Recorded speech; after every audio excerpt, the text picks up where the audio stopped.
I tell everybody I went from brick and mortar to click and order. I don't care about comments and likes. It's about the PayPals and stripes. You have a goal to inspire 1 billion. What would it be? This is my camera. I hope you guys don't take this the wrong way, but I did not start my business to be a nonprofit. Like, I started to be a for-profit business. How do you get out the box of what people say you should be and step into a new arena that you know is for you? Welcome to another episode of the Melanin Money Show. Special episode here with one of my brothers, a good friend of mine, man. It's going to be a phenomenal episode, so I want to give you the intro that you deserve. Mr. Maurice Bowman, better known as Runway Billionaire. That's how I know him. A Philadelphia native, serial entrepreneur, marketing expert, motivational speaker. Overcame a lot of adversity early on, but he's one of the marketing moguls in today's digital product area. He went from behind the chairs tattoo artist to a marketing mogul. Without further ado, Runway Billionaire. How you doing? What's up? What's up, man? How you feeling, bro? Man, it felt like a whole lot of money. Knowing the money. You just gotta acknowledge something real quick. We don't typically do podcast episodes at night, but y'all gotta admit this shit looks so good. Now the cameras don't gotta do but so much work because we so handsome gentlemen. But That part. man, thank you for coming on the show, man. Thanks for at Dallas, man. Thank you for coming to the award show last year and winning. Oh, yeah. So like, man, we thought it was only right to have you on the show. I appreciate it, man. Y'all, that wasn't an award show. That thing was a BET award. Yeah, bro. Yeah, I think, bro. Yeah, man. So one of the first questions I want to ask you is, you started out as a tattoo artist, and now you're selling digital products online, and you made a transition that I think most people either can't make or are unwilling to make or even scared to make. Yeah. How do you get out the box of what people say you should be and step into a new arena that you know is for you? It's crazy that you say that, man, because like what I did was like tattooing allowed me to travel the world. It allowed me to go to different places, experience different things. And I also just had a mindset because the industry is so cutthroat. Like, they don't want to see the melanin and really get no money in that industry. So what I did was, man, I had the opportunity to really look at somebody that was in a game who looked like me, that was in the game for 20, 30 years. And I was already in it for 15. And I'm gonna be honest, bro, I ain't like what I see. So like, was like, when I came back, I was like, man, I need to start figuring out some other things out, because I just had this epiphany, like, yo, I'm gonna die behind this chair. And I was like, yo, I gotta figure it out. And that's when I started opening the various different businesses, to the point where I had 5 different businesses, brick and mortar businesses on one block. Because I was like, yo, I got to figure this thing out. So I opened up the hair salon, I opened up the lash studio, I opened up the barbershop, the event space, all in one block. And that definitely helped me, bring in more revenue. But the real moment was when I tell everybody I went from brick and mortar to click and order. Yeah, the real magic happened where I went to a mastermind, exposure equal expansion. I went to a mastermind, and I remember a guy saying, and we had 12,000, ain't even lunchtime. Yeah. I was like, doing what?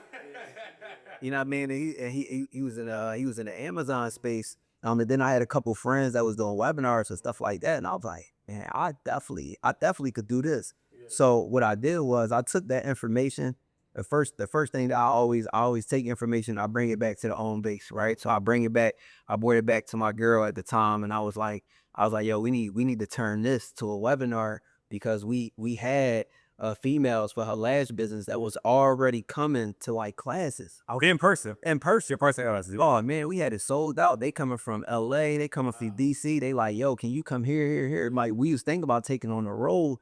Then after I saw that business model, which was the webinar model, I was like, no, we need to take it online.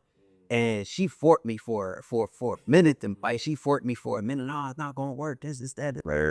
And I finally convinced her to do it. And that first one, we did $30,000 on that webinar. It was at that moment that I never had did that bump, fall in a chair, put it in the closet. I go back in the chair, and like, it was at that moment, like, yo, I knew. I was like, yo, we got something. And like, the way me and my wife operate, like, it's goals over roles. So like, we ain't tripping off of like, yo, what the role is. Like, it's more so like with the goals. However I could, like, we ain't doing no 50-50. You know what I'm saying? Like, it's legit. So she had the more of the education. I just was building everything. So at that moment, I was like, yo, I need my own thing. So while we was working that, I was figuring out what my own thing was, man. And once I figured that thing out, bro, it was like a game.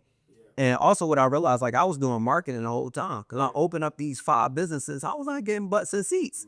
So I did every piece of marketing that you could think of, from the back of buses, billboards, radio, like we did everything. So once I got a taste of that online, I was like, yo, this is a way to reach all the clients that I want, literally at the push of a button. Yeah, yeah. We saw a big explosion of the online entrepreneurship Oh yeah. in the pandemic era, right? And do you still think at this point in time in 2025 that being an online entrepreneur selling digital products is still a viable business model? And if so, how do you differentiate yourself amongst the people that are still in the marketplace doing it? Well, for one, man, shout out to all those people. Like I don't feel like it's, you know what I mean, it was bad for all of those. No doubt, none at all. I mean, wait, all those people had they back against the wall like most people, and they was attempting to figure something out. Sure. And they realized they had an opportunity, and they saw the window of opportunity and said, I'm gonna capitalize off it now. I feel like that's business, right? You know what I mean? It was like, I think we all benefited from. So they, yeah, I think Hip 500 said it best. It was like, you know, it was raining. You ain't get a little bit wet. Like, it was like, Might fill in your pocket. It went just a little bit. Yeah, so I mean, shout out to all of those people. But to answer your question, I think like right now, you just really gotta work. You know what I mean? You really gotta show people, you know what I mean, what you can do. You really gotta like really show people like, yo, I'm really authentic. I really do this. I know what I'm talking about. And I think, you know, at the time, if those people who were focused on making a good product, creating a good customer journey, you know, focusing on learning the marketing the best way that I can, those are the people that surviving right now. The people who are, you know what I mean, who just wanted to put something out to make a quick dollar, right? You know, they ain't last too long, and we could see that. So I think that's what any business, like any product that I put out, I always do my best to make sure that it's the best of what I can produce. So I don't have to deal with, you know, somebody saying like, oh, like, no, it wasn't that good. Like, I'd rather over deliver than under deliver all day. So I think it is a good business model. I think that it's more lucrative now actually than it was then, because we got AI. So a lot of those thoughts that people had that would sound like crazy ideas, now they could type it in ChatGPT and get a full business plan, full marketing plan, full thing like that. Yeah. So I think right now, bro, it's actually a better business model now, especially for everyday people just wanting to, you know, leverage their expertise or just got an idea and want to be able to monetize it. that's a good point. But you don't feel like people would feel like it's commoditized, because it's like, well, why would I buy this ebook or digital product or course when I, as the individual, could just, I mean, this speaking from the lens of how they're assuming, Yeah. I could go to ChatGPT myself and I could just type in the information. Information comes a dime a dozen in the world of AI. What would you say to the person that's not launching a digital business because of that assumption? I mean, what, we had the internet 30 years. They had Google at 20. You know what I mean? YouTube for like 15. Yeah. So, you know, like, man, it's always those things, man. Like, you know, I think a lot of people, you know, suffer from imposter syndrome. So it's a lot more people that will see it, know that it's possible, but, you know what I mean, won't have the courage to, you know, really do it. And then also like, just think about the industries. Like, digital products come in so many different industries. You got fitness coaches, like in that industry, you got people who only work with women that's about to get married. You got people who only work with, you know what I mean, women from 40 to 60. Yeah. So it's like, even though like, it's like, digital products, it's so many different industries and forms of information that it could be broken down to be able to solve a problem. I don't see it being one of those things. So it's like, just, I'm anti-digital product, you know what I mean? And I just think like, you always gonna have those people that's like online, that's like, oh, well, he make his money off selling a course, and that's how he make his money, by teaching it, and he don't really do the thing that's teaching. It's like, bro, somebody took the time out for you to get access with something that you would have to pay $40, $50, $100,000 to go to college for. You got access to get information sooner, and somebody already carved it out for you. Pay that man. That's like, pay that man. Like, yeah, that's really what's up. Yeah, universities make money off selling education. That's it's cool when they do it. Cool when they do it. Yeah. So, for somebody that wants to create a digital product business in this era, what do you think is like the biggest mistake that new business owners are making when it comes to trying to start the digital product business? I'll probably phrase the question better. Somebody trying to move from a physical product business to a digital product business. Yeah. What is one of the first steps that you take it? What are the mistakes you see people make with trying to make that transition? I tell everybody just start from where you wish, like whatever you wish you had when you started, start there. So like I tell people, like I give everybody a framework 11-11. 11 is the 1 day, the 1 week, the 1 month, or the 1 year. So you figure out where you at in that scale. If you a 1 day person, just teach to the zeros. Like the people who have not got started yet. Like, you know how much money is at zero? Yeah, you know how hard it is. That's the hardest, bro. That's one of the, so that's why that's the most lucrative. So, you know what I mean? Just your target demographic, if you at 1 day and you like, yo, I just figured out how to get started, you just sell that solution. So like if you an online boutique owner and you know how to build a Shopify store and you figured out how to get your first $1,000, like, yo, just show people how to get started, because a lot of people just, don't know how to do that. You know what I mean? A lot of people can't get started, go to the gym, wake up. Like, it's So the budgeting coaches in our space, people that teach people how to budget and make a bag. All you teach you to do with the first step of financial literacy, which is budget. oh man, you look at Dave Ramsey, like 300 million a year, you know what I mean? Off of a low ticket product. I mean, he got his community. I think it's like $15 a month. He got his endorsements, his YouTube, his books is like $20. Whereas community like 90, his masterclass is like $97. So all those things are low barrier entry, right? But it's just for beginner friendly. Like, of course you guys wouldn't, you would need that. Say, So what do you think about this ideology where people say if it's low ticket, right, they're the people that give you the biggest headaches, right? That's a sentiment that we've heard in the industry. If you have a low ticket product, those are the customers that will give you the biggest headache when it comes to what you do. What is your thoughts on that? that's crazy, because shout out my brother Marcus Wild Roger. We just actually did a low ticket. This did event, low ticket versus high ticket, and I think it come in both ways, man. Like, of course, you got premium clients. They tend to be less headache because they pay a bigger bag, and they going back and they try and collect some of that money, and then but high ticket, I mean, it could be some headaches too. For sure.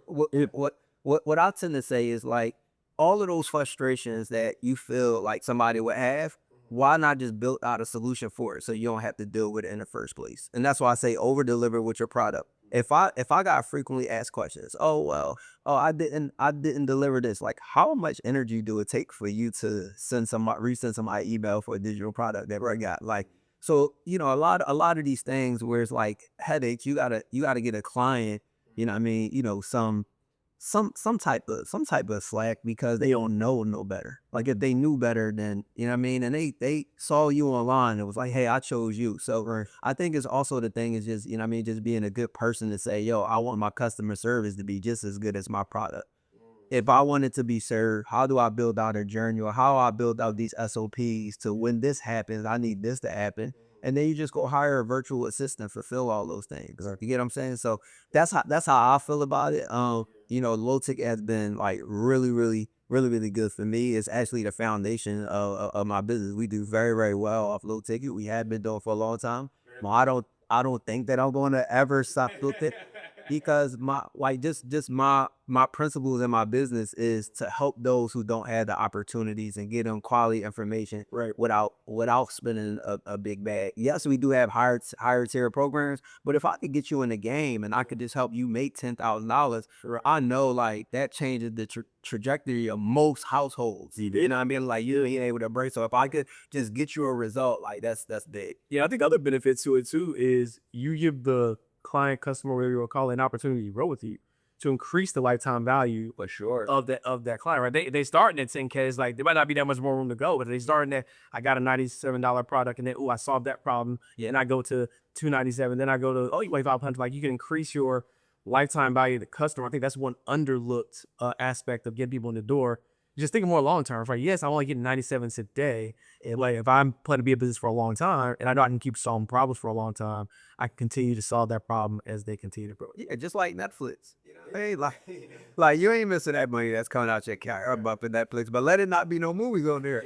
That would be a low ticket headache. So it's like, all right, I had new releases. So I think it's just a process of everything, and somebody with experience would be able to show you how to navigate those pitfalls before you even go into it. Yeah, which ultimately it just, it make your business blow up. Like I feel like my low ticket business blew up, one, because it was quality. Two, I listened to my audience and I was able to provide them with the next step that they was asking for. Oh, y'all asking me that? Oh, okay, cool. Look, I'm gonna go ahead and put that in front of y'all. So again, when you say grow with you, that's exactly how it go.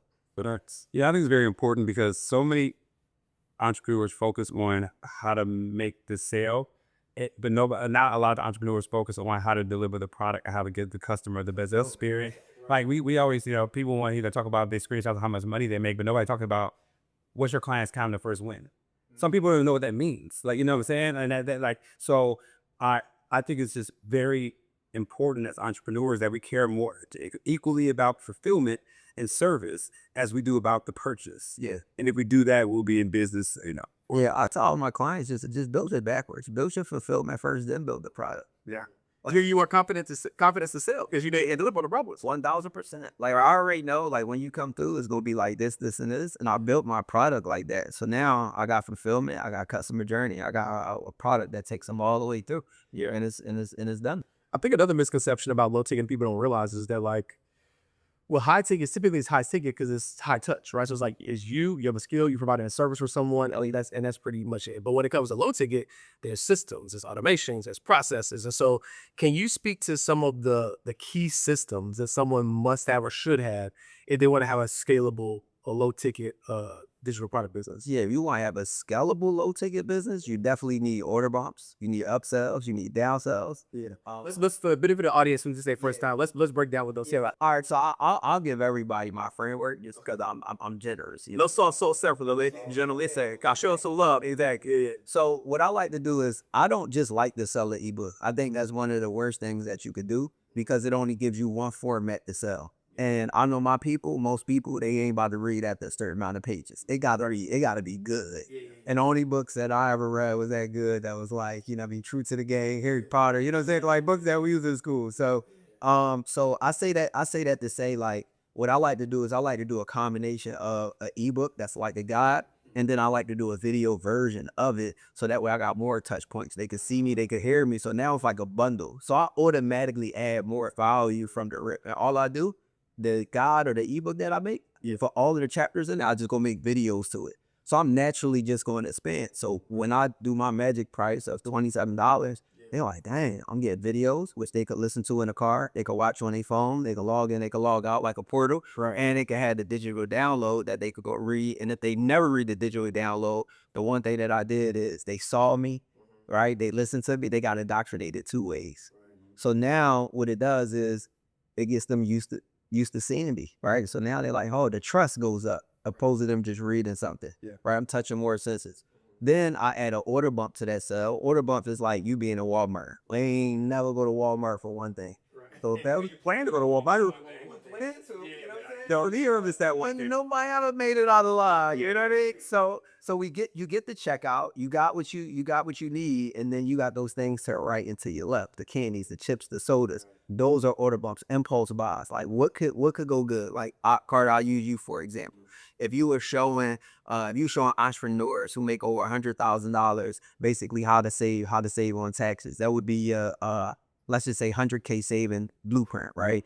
And they could do that in 3 easy steps. So then my order bump will probably be a checklist of all of the things that they need to go either get receipts or things that they could write off. So they have a checklist of things that if they can't apply right now, you could go parties later. Dang, Carter, I need those because I need to apply those things. So it's one that complements what you already selling, but one of those things that's impulse buy, like I need to have this right now.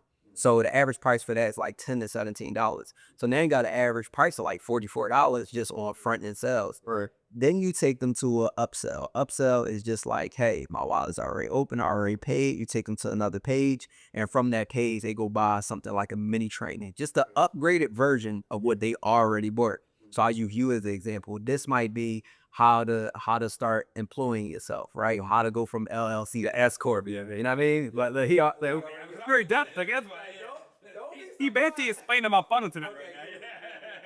So basically, it's just an upgraded version. It might be some documents, it might be some videos, but it's not meant to get them the whole thing. So think about the main sale $27 ebook bundle. That's just the starter. Then the upsell, that's more so like the not even a course, like not even a course meal. You just bought another starter, but you just got something for the whole table. You know what I mean? And then what I do is you could do a downsell, which is the same. You selling the same product, but you just doing a different price, giving them a discount inside of that experience. You know what I mean? Like they walking out the door, you're like, hold up, bro. I got you. Yeah. One little discount. All right, bet. Trying to recapture the sale. Yeah. And then one of the things that we do that's super, super interesting, and this is where I show people how to take a low ticket and make it a real business. Like where you really, really want to scale at it. And that's when they get to the thank you page, which is the most underutilized page for entrepreneurs. Is I like to use the Walmart reference because you can't walk out of Walmart without what? Your receipts. You know what I mean? So now people looking at what they bought, making sure, like, won't you put a video right there in the calendar for somebody to book a call with you where they can actually talk about where they at in their journey and how much help they actually need. And this is where you upgrade them to a higher ticket offer or a premium offer. Right. So that's pretty much like why I like low ticket, because it allows me to build a buying base, not a freebie. Because I've never done freebie. I don't, and I hope this is my camera. I hope you guys don't take this the wrong way, but I did not start my business to be a nonprofit. Like I started to be a for-profit business. Therefore, I don't desire to build my list up with free Non-buyers, yeah. but non-buyers. That makes no sense. I would rather build it with buyers, like even if they paid a little bit, because I know if a person pay you, they 8 more times likely to pay you. That's a scientific fact. So I'd rather build my list with buyers. That way, if I do run ads, I'm spending money to make money, not spending money for it to go to free and fingers crossed, click that I make money. So that's more so all in all, like what I teach and like the framework of the low ticket. Nah, that's great. And are there certain like technology systems or softwares that you're using to build these things out that people might want to be? Oh, you ain't so coming real high level all the day long. Talk about disruption to the industry. The biggest disruptor there, the series. So again, we was using other softwares, which of course got it done. I really just, the thing to go back to your question earlier, like what's the difference between somebody that's like just a one-hit wonder that's just out making a couple dollars to somebody who's really crushing it consistently. Like consistently at the time we recorded this 73 months, we did over 100K just in digital product sales. So we that 6 figures, and I mean, so like for the past 73 months. Why? Because we had a system in place to be able to track what worked and what didn't work. And I stopped looking at it as, oh, it's just a transaction. Or I'm going live, I'm posting content, and I just want to make X amount of money. Because all of those things could be systemized, and they could all be predictable. What did I post on this day that made us 13 grand? What email did I send out that made us 8,000?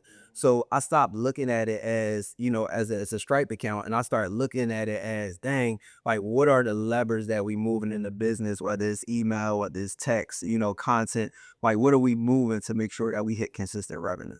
Right. The data, the details of the data. Oh yeah, the data tell a story. So once we, got introduced to go high level, it kind of like depleted everything. Yeah.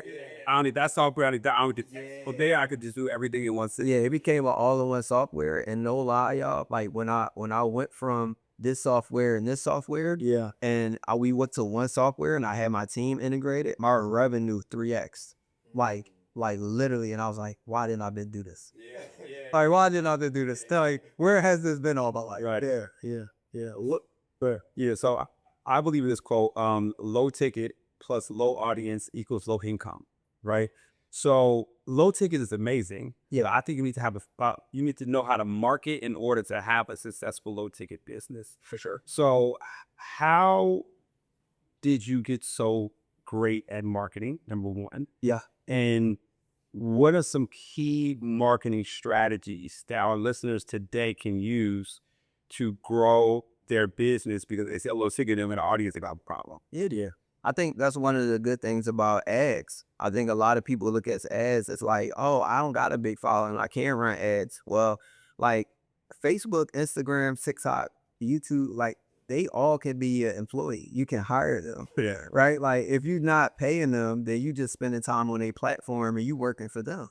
You look at it. Because you got to make the content. It's a post on a platform. So technically you working for Instagram, but your job is like, oh, I'm hoping to get clients. Why not just hire them and just pay them? So when a lot of my clients come to me, especially when it's, again, low ticket, low audience, the best way to build an audience is not should I post content or should I run ads? It's both. We should be doing both. It should be no or conversation. It should be all in. If I don't have the capacity to pump out content all day, how about I just shoot 5 to 10 good videos that I could put money behind that could drive traffic, and I could be 100% nobody. And you know what I mean, people just come to my page because they saw my ads. Like, I think today that's different from the pandemic right now. And I got like hundreds of testimonials to prove this. Nobody cares about following no more. People care about the value that you can add. And can you deliver on what you actually said? Like, I never went to my doctor and was like, hey, let me see your gram. I know, no, bro. Probably my barber, you know what I'm saying? Probably, a stylist, like probably somebody in that caliber, but never my doctor. So I just feel like when it comes to certain things, it's like, you want to use the tools that's there for us to win. It is an advertising platform. Their job is to keep people on the platform, but they saying, hey, you can give me this couple dollars and then you can tell me who you want to show this to, who the audience is, and I'll put your advertisement in front of them. So it's kind of like the cheat code there for real. Cause you could be an absolutely nobody or and still be cashing out and nobody knows. Also IRS. They going up. Yeah, I always tell people, check my dollar amount, not my follow count. Right? It's like it's about the money. Who's making the money? Who's providing value? That's the only way that you're gonna make it. Yeah, I tell people all the time, man, I don't care about comments and likes. It's about the PayPals and Stripes. So I kind of want to circle back to something you said in the beginning, right? So you said you were gonna die behind the chair. So you had to get something now. You got 5 different brick and mortar businesses. You're learning there. You go online. What has been some of the biggest benefits from making the transition of having having to have service-based business where it's just you, if you don't show up, you can't make a dollar, to now having this digital empire? Like, what's someone right now is trying to make that transition, what advice would you give them so they can wrap their head around like why they must consider making that switch? I think one is just you gotta outline what you want your life to look like. Yeah. Instead of just freestyling it. Like, don't look at Instagram and be like, oh, this person has this and this person has that. Like, that might not be, what applies to your life. Or you might get that and be like I don't want that. And like, like I say, like, yo, consecutively we did X, Y, and Z. Like, you don't know how much work and how much effort that took. Like, you might not want that. So the first thing is like get clear on what your income goal is and what you actually want to make.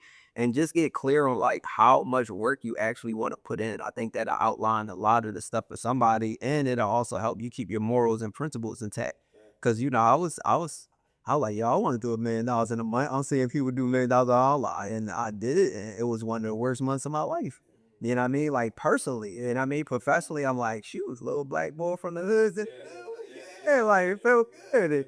You know what I mean? And like, family dynamic is not together. Like, wife, like, yo, I feel like you here or not here. So it like it's those type of things where it's like, yes, it's good to go for those things, but I was just cool with like, yo, if I could make the same amount of money that I was doing tattooing just here, and I could just have more freedom, more time to stay home with the kids. I got 7 kids. I'm like, yo, I'm at the tattoo shop for 12 hours a day. Like my baby's growing up right in front of my eyes. I'm missing teeth coming out. I'm missing learn how to ride a bike. I'm like, I don't want to miss those moments. So like for me, it was just more so just figuring out like, what can I do so I can still have that time freedom and mobility. So I think, it's a layered question, but everybody need to figure out like what it is for them specifically. I just did not like when I saw me at 20 years in that person. I was looking at them like, dang, what do their life look like? How do people treat them? Like I'm like, I don't like the way that looks. So I was like, yo, you know what? Like, I'm gonna lock in and I'm gonna figure it out what it is. I did some business. Some did good. Some didn't do good. Yeah. I did some real estate. Some did very, very well. Some didn't do good. And then like I figured that one thing out. So I tried a lot of things that was like working really well. And I was like, but it just wasn't that. And then when that thing happened, I knew. But the number one thing I'll tell you, like, don't stop. Like, don't not do nothing. Don't get analysis paralysis. Don't get paralyzed. Like figure it out. But also just always have that integrity and that intention like at the forefront. Facts. Yeah. So you mentioned your spouse a few times on the show so far, and I understand y'all either had businesses together or have businesses together currently. there are a lot of myths about not doing business with your spouse or not mixing the business and the relationship. What are some myths about that? How have you all been successful in operating business together this long? And how has that dynamic played in the household? Man, it's like to be honest, like when we got together, that was like one of my non-negotiables.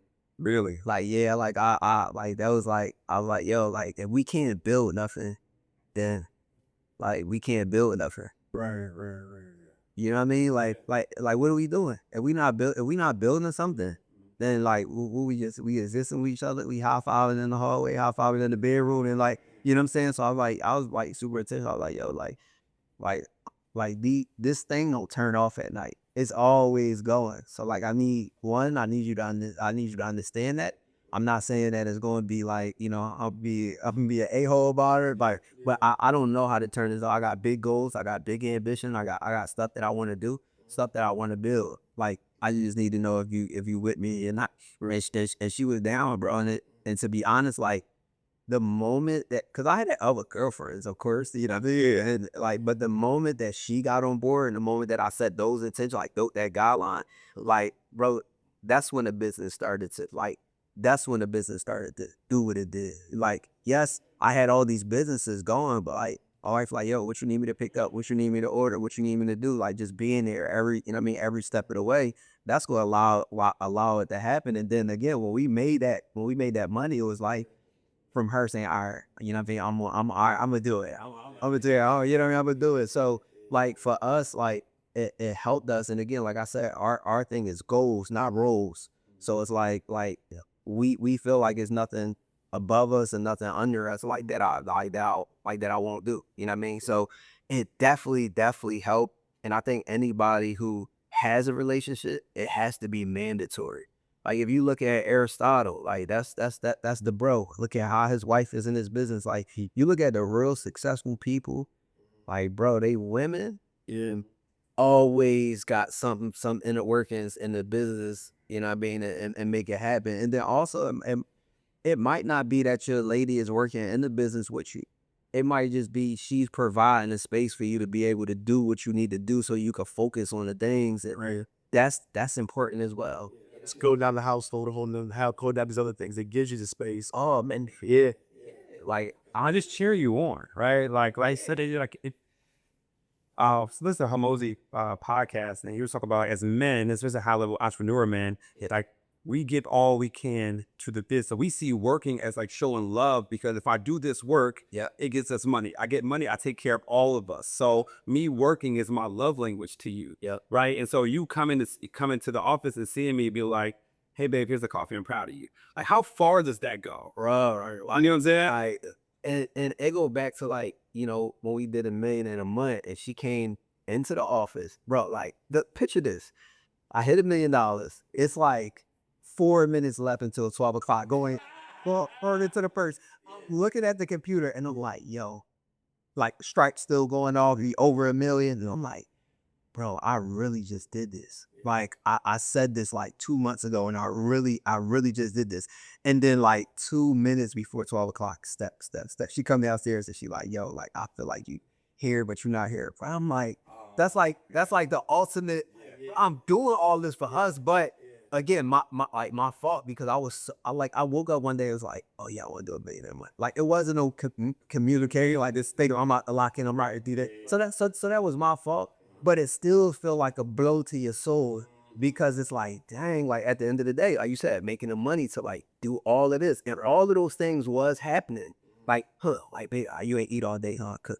You know what I'm saying? Like, look, like, all right, let me get back to it. And it's like, I just blowing you off. So I think like, again, those things need to happen because it needs to help me get realigned back to where I was. And it's like, no, you said you wanted to build something. You said you wanted to do this together. So it was a real super accountability moment for me. And that helped my business. It helped me realize like, all right, next time you want to do $1 million, first, you know exactly how to, you know, in a month, you know exactly how to do it. But also, you know how to inclusion. Like, you know how to make it happen so where though it's like fun. So we went to Jamaica right after that. Yeah. Didn't make up for that. You know what I mean? But yeah, it's super, I think it's super important that your spouse is on board. Because I experienced it the opposite way, and it's just not a good. It's not a good feeling. Yeah. And so you have a goal to inspire 1 billion. Would it be with 1 billion people? Yeah. Tell us about what's that roadmap? What's that look like? So like, my Instagram name used to be Runway Millionaire, and then I hit $1 million. Go too small. I was like, goal is too small, and it's like if the goal is too small, then is you know what I mean, and it don't scare you, it's not a goal. But I just feel like what words will live longer than I will. So I'm always intentional about, you know what I mean, the things that I say, the energy that I put out into the world. Like I got on a plane and the stewardess was like, how you doing? I was like, I'm amazing. I was like, how you doing? It's like, I'm good.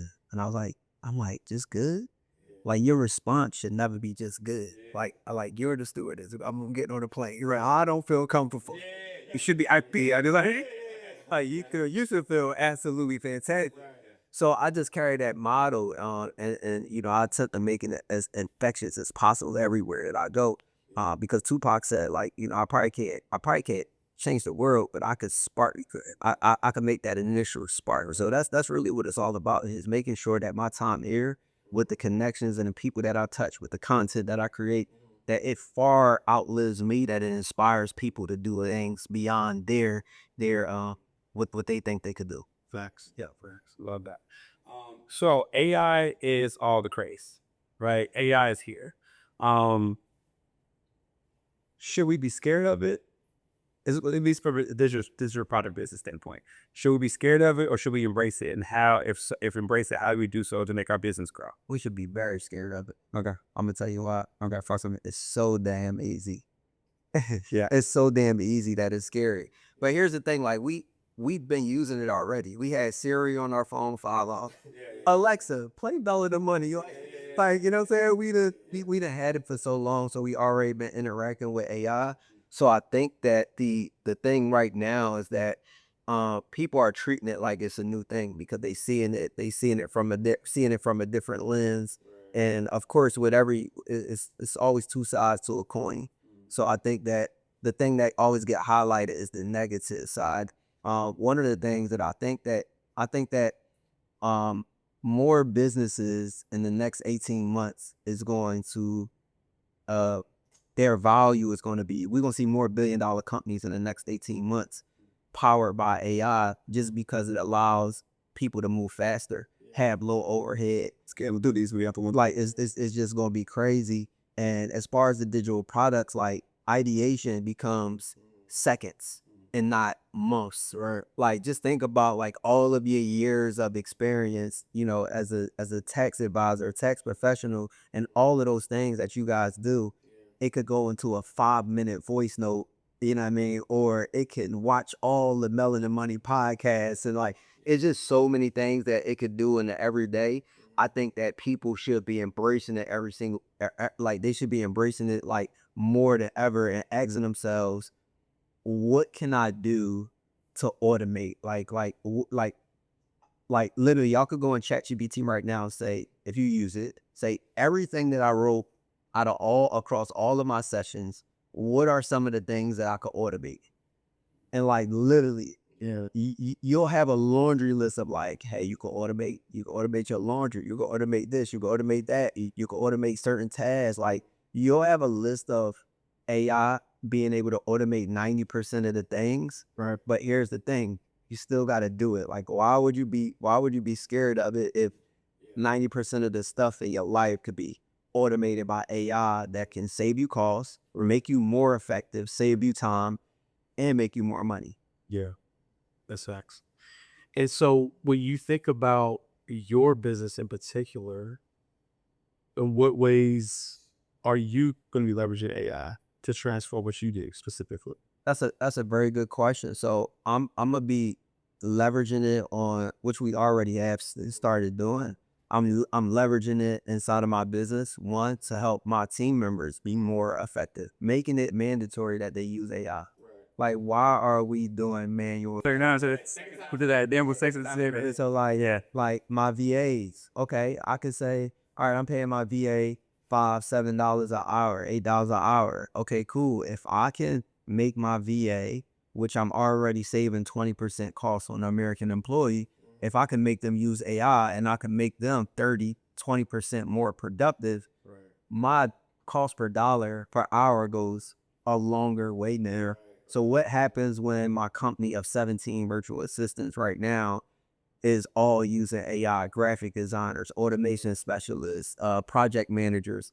Like, imagine when we bring on a client, we have a project brief, and we got the whole quarter mapped out as far as marketing, messaging, content, like funnel copy, like all of those things that would take us, 14 business days to build. We got it done in 14 minutes. Yeah. Because we drop a brief in there. So that's how we using it in the business, but then also on the corporate side, like with, going in, doing government stuff and doing like, stuff with corporations, like being able to leverage my story, right? Being able to leverage my expertise, go into these businesses and do licensing deals. So whereas though, like, all right, they already know they cut down on they staff, but they still got infrastructure problems. They still got, how do you say it? They need leadership development. So I'll come in and I'll do a contract with them for 3 times. Yeah. I'll use AI to create the whole structure that I'm going to speak, but they can't AI me. AI is as smart as the prompter. May the best or prompt win. For sure. Right. And if you don't know how to give it prompts, then you don't know how to, you only get the best answers with the best questions. Well, it's like anything in life. So you need to learn how to be the prompt master to get the best answers out of it. If you can't do that, then you can't use AI. Well, right. It's funny that you say that. Here's how you get the best prompt. Tell it what you want to tell it, what you want to tell it. It's probably not going to be as clear as ChatGPT is going to make it. So what you do is say, hey, how do I make this a better prompt? Yeah, I'm like, well, I read something on Instagram. After you get the answer out of ChatGPT, maybe it took you 15 minutes to get the answer. The last question you should ask after every session is, hey ChatGPT, what prompt can I have given you to get to this answer faster? Yeah. It tells you how to do it. The next time, now you have the system on how to ask it better questions to get to your prompt faster. 100%. And it has something called memory. So if everything that you put in now, it'll memorize what you did. If you don't add it, just go to settings and just turn it on. And I be seeing the workout. I was cooking. It'll remember what you put in, and then it'll start to learn, like, how you put stuff in it. Like, all right, G, like it's gonna know. It's gonna know you better. Like, yeah, like I screwed you up, but I'm gonna get you together.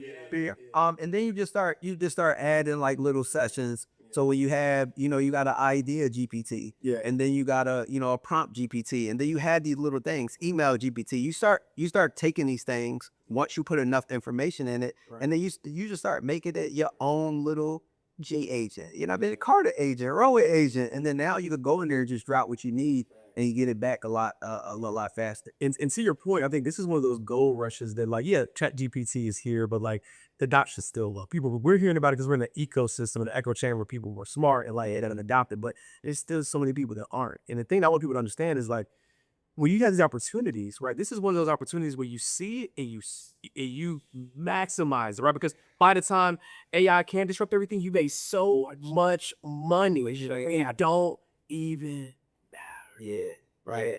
And so, speaking of ChatGPT, right?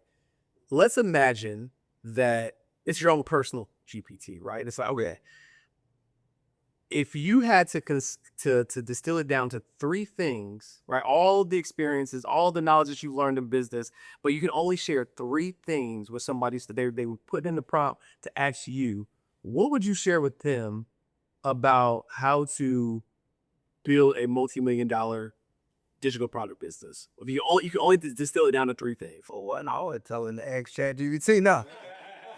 And no, like what I would tell you to put in ChatGPT. I like products that come from experience, where I'm pretty sure about the Melanin Money brand and the business developed from a problem that y'all saw, and y'all saw like, yo, we could provide a real solution to our melanated people.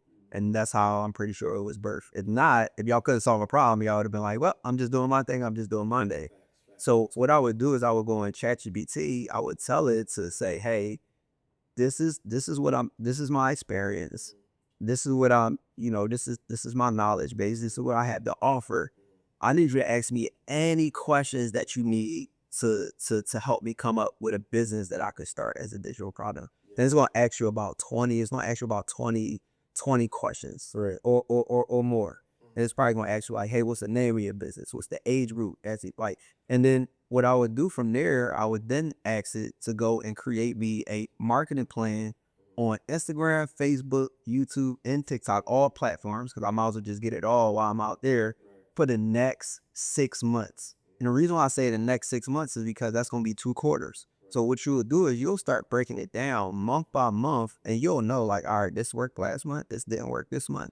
And like, by there, you'll pretty much have it. And then the last thing I would tell it like to give me all of my blind spots that I would have in the business.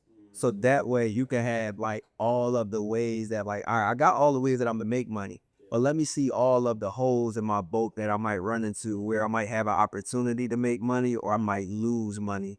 So, cause I always wanna look at both sides of the quarter. I wanna look, yeah, I want a marketing plan. I wanna look at how much money I'm gonna make and all that's good. But show me where my weaknesses would be at, where that like I might have to pivot. You get what I'm saying? Or I might have to make a transition or another product or a higher ticket product to keep me sustainable. So that way I can see how, like, cause some industries are, it might be super niche where it might not be a whole lot of money in there. So like you say, you got that little window to make a whole lot of money. And then you gotta get up out of there. So I would want to know that going into it. So I know the shelf life of that product. Let's go, bro. Let's go. Yeah. As you know, this is the Melanin Money Show. And one of the questions that we love asking our guests is, what does being a melanin millionaire mean to you? Oh man, it's kind of crazy because I just got off of a Zoom call earlier and somebody like asked me a very similar question. And I was just like, yo, like we always talk about how we don't have access to the resources. So I base my business on not off of profitability, but making sure that like the people who come in touch encounter with me in my business, like that you win and that you have every resource, not to make an excuse, but to execute. And like, for me, like that speaks volume because I'm like, yo, if I'm showing up for my business, I expect you to show up the same way. And in return, yes, you go make $1 million. Like I feel like it's almost like inevitable if a person takes what you coach them, go do the work, and they run a play with no delay, right? But the other side of that is every single person that you touch and then you encounter, like, all right, it's cool for me to say, all right, I got 33 people that I help create a millionaire. Yeah. Like, that's cool. But when I see those people go out and then they create millionaires, like, that's where we start talking about, what I mean? That's where we start talking about generational wealth. Because it started with me, but it didn't end with me. All right, I didn't take the information and just like with self with it like, oh, let me admit, like, no, this person went and made money, and then that person went and made money. But when you look at the people that's behind those people, all of the lives that was changed and that was impacted by somebody making a decision. So for me, melanin is the inclusion, making sure that it don't just start with us. It ain't just gatekeeping and just a community. Like, no, when we look around, we see Black excellence all around because we all got access to the same quality of information. Facts, man. Well, we appreciate you coming on the show. I appreciate y'all for Dropping dimes, dropping sauce, dropping bars, looking good. Yeah. But man, we just appreciate you, man. Thank you for not keeping the information. Thank you for being who you are. Look forward to having you back at Wealth Weekend. Oh, that's wait. My head. Right. And spoiler alert, he's actually one of our proud sponsors. They'll fit better, right? It's one thing for Chase or American Express or whoever else to say, we see what you got going on, we want to jump on board. It's another thing for industry peer, for a brother to be like, I see what y'all got going on. I want to support that with my dollars, not just my money. Yeah, I just shared it on my stories, but I want to show up. I see what y'all doing. That means the world. We're going to make it on that investment, brother. We're going to make sure that your brand is very well represented. But now we appreciate you, man. Thank you for coming on the show. And until this stuff, y'all. Thanks, y'all. Peace. Peace.